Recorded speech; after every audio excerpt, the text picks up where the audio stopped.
Hello everyone and welcome to the new video. Today I'm going to show you the easiest and most practical way to make pizza, with all the little tips included. If you're ready, let's get started. I'm taking a large pot, but really, make sure it's big, okay? Otherwise it'll overflow halfway through and give you trouble. This is the most practical, least messy method. I usually do it this way because there's no need to look for a giant mixing bowl. I pour the warm water into the pot first, not hot, just warm enough so your hand can touch it. I add exactly 2 kilos of water because I'm adjusting it for a total of 3.5 kilos of flour. I've been using this measurement for years, it never fails. Now I add 70 grams of dry yeast. You know how some people let the dough rest for 12 to 16 hours? Yeah, no, we don't do that, we're fast. Bam, bam, bam, this dough rises in 20 minutes anyway. 16 hours? I can't wait that long. Then I add 50 grams of salt and 50 grams of sugar. Some ask, why sugar? Don't worry, the dough doesn't become sweet. It's just to keep the yeast happy. I mix it well here, meaning the salt shouldn't stay clumpy. Now I crack in 2 eggs. People always ask, do you put eggs in pizza dough? Well, I've been putting them in for years, and it turns out great. I mix it again, of course. Now comes the big part. I add 3 kilos of flour, pizza flour, you know the type. Slightly firm, not soft like pastry flour. While kneading, I'll add half a kilo more, little by little. I measure by eye, but once you get used to it, you'll understand right away. I add about 200 grams of sunflower oil. Some use olive oil, but I find sunflower oil more practical. Now I'm moving to the kneading stage. Of course, you'll see it sped up in the video because it really takes long. Your arm falls off. I keep adding flour while kneading, then I transfer it to the counter. The counter stage is important. I make the whole dough completely smooth there. It should become soft like cotton. You need arm strength. The dough is ready. Now let's cut it. I divide it into 25 pieces. This is the most practical way because it gives a perfect thickness and fits the tray size exactly. Each piece is about 400 grams.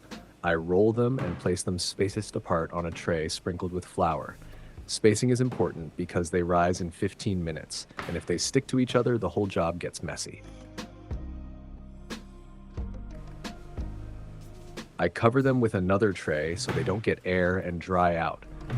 And of course, I don't just sit around while the dough rests.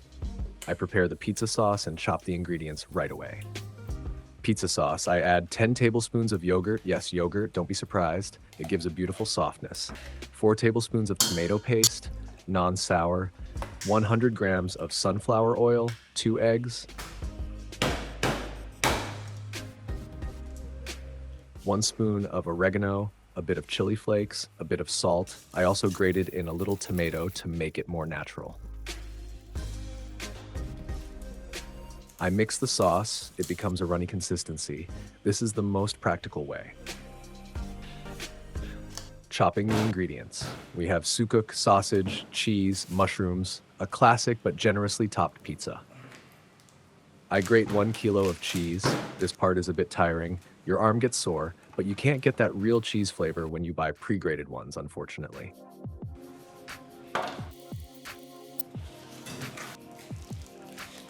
I cut the chicken salami into triangles because that shape looks nicer on pizza.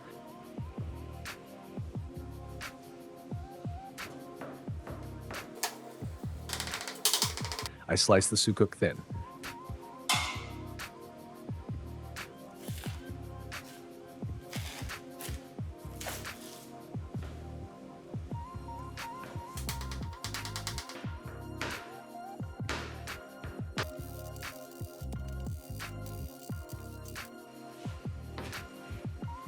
I peel the mushrooms. Some people don't, but I do. It's cleaner.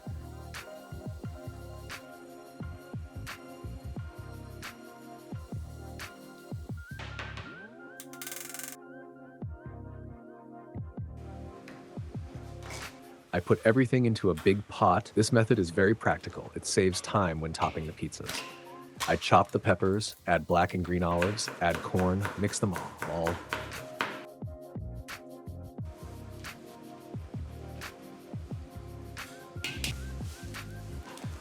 Looks like a color festival.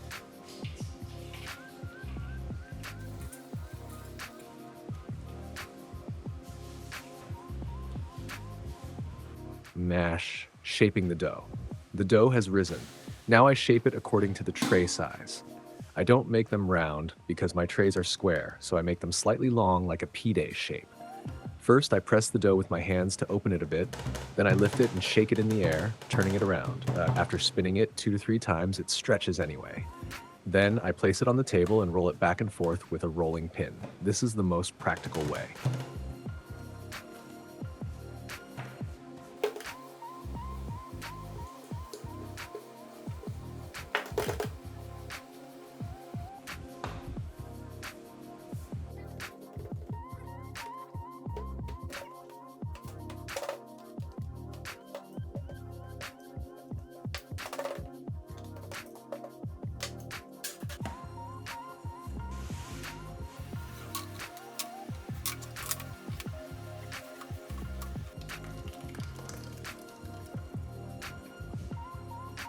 Preparing for the oven.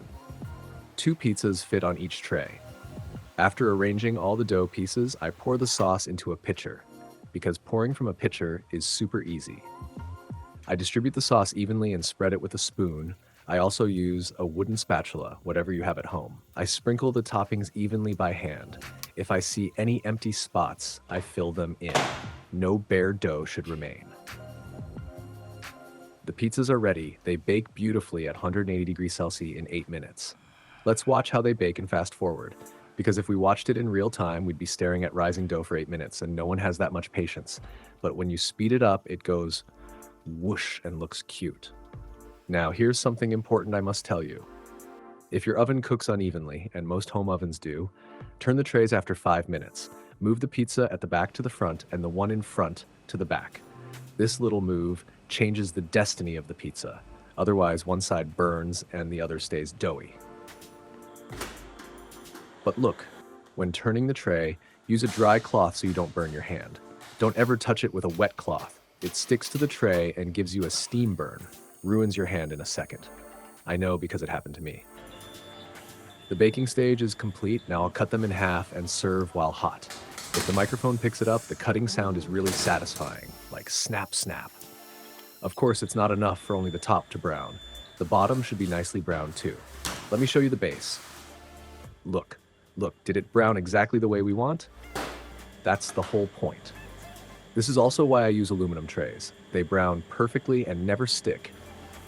The dough comes right off clean. I've tried different trays for years, but this is definitely the most practical and trouble-free method. I serve it with cola. If you want, you can add other unhealthy things too. For example, French fries. If you can think of something even unhealthier, write it in the comments so we can laugh together. All right, friends, we've reached the end of the video. Enjoy your meal, and if you make it, let me know. Hazırsan bunun YouTube metnini başlık açıklama